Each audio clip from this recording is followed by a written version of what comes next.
কুফানগরীতে এক নাস্তিক ছিল। সে বলে বেড়াতো, আমি আল্লাহরে দেখি না তাই মানি না। কুফানগরীর লোকজন বলে, আমাদের এক ইমাম আছে নাম নু'মান ইবনু সাবেত, ওনার সাথে বসলে তুমি আল্লাহরে দেখতে পাবা। সে বলে, তাই? তাহলে তোমাদের ইমামকে ডাকো।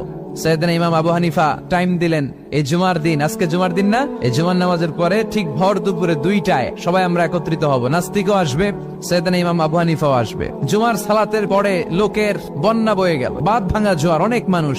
নাস্তিক এসেছে, লক্ষ লক্ষ লোক এসেছে, আসে নাই ইমাম আবু হানিফা। আসে না আধা ঘন্টা, 1 ঘন্টা, 2 ঘন্টা পরে আসছে। নাস্তিক বলে, এই তোমাদের ইমাম যার কোনো সময়ের জ্ঞানই নাই, এর সাথে কিসের তর্ক?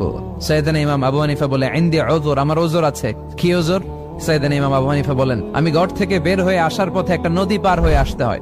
আজকে এসে দেখি নদীর মধ্যে কোনো মানুষ টানুষ নাই, নৌকা নাই, মাঝি নাই, কিচ্ছু নাই। তো হঠাৎ দেখলাম পাশে বিশাল বড় একটা গাছ। এই গাছটা এমনি এমনি 2 ভাগ হয়ে গেল। হঠাৎ গাছ থেকে এমনি এমনি লম্বা তক্তা হয়ে গেল। এমনি এমনি তক্তাগুলো জোড়া লেগে